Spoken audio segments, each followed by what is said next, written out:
The topic that I chose to talk about today is basically virtual universities versus on-campus universities.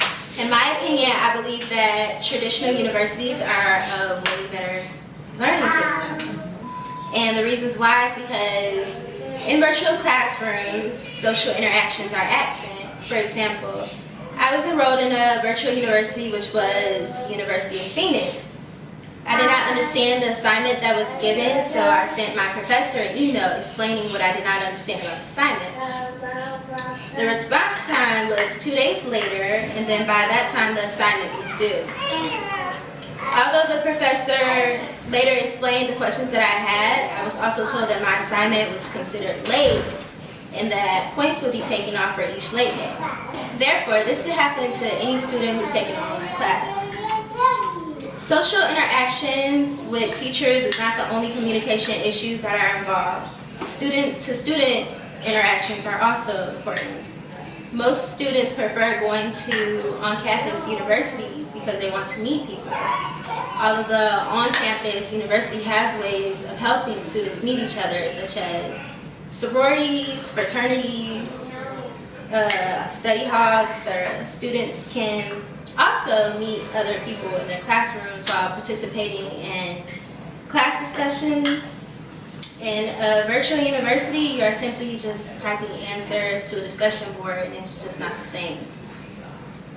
Students who thrive to be excellent desire motivation from their teachers and might not receive this in a virtual classroom setting.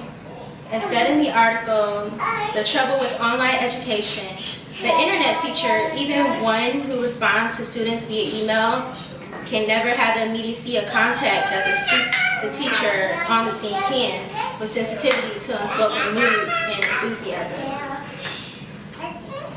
This is true because there are some students that take a longer time to process information and want reassurance that they are doing the assignment correctly.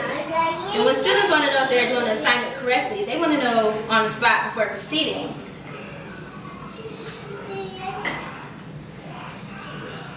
With virtual universities, the professor will not be able to respond to the students as they're doing the assignments. So that student is going to have to stop the assignment and finish when the professor gives them a response, and by then the motivation for completing the assignment will not be where it was before. As a result, the student may fail the class.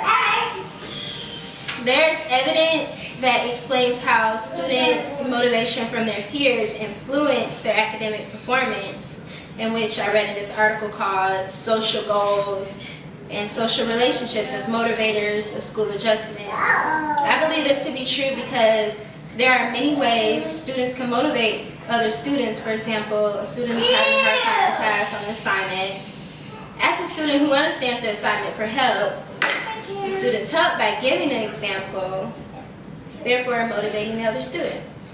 Teachers motivate their students by providing opportunities for the students to speak in class, by asking questions to get a discussion going, whether the student gives a right or wrong answer.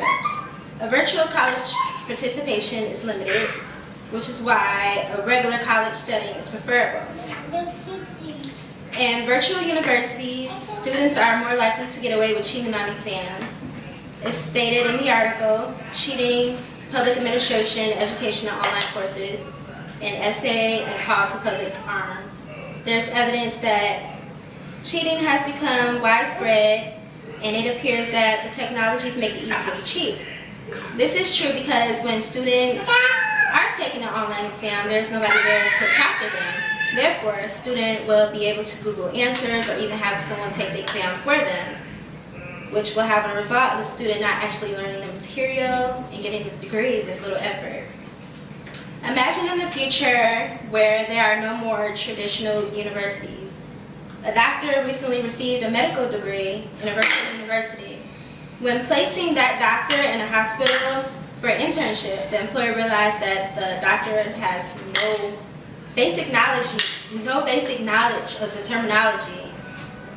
And a doctor who has little knowledge of the basic terminology is not someone any employer would want in their hospital because the amount of training they would need to train the employee further.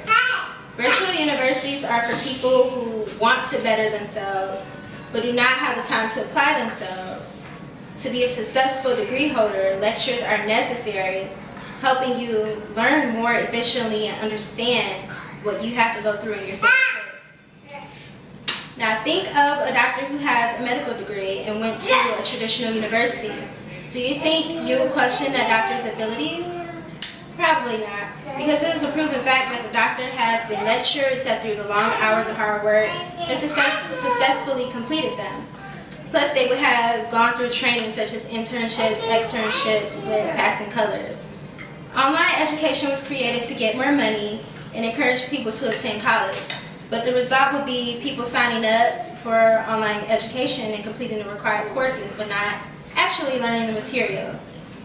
Virtual education serves a purpose because it is self-paced. The location is wherever you want it to be and is flexible with the student's time. However, virtual universities are lacking social interactions. It is a less motivated voting way of learning, and it's easier to cheat on exams. Yay! Very important. Yeah. She done? Congratulations. Now let's see how it sounds with all background. Well, let's see how it sounds with all background.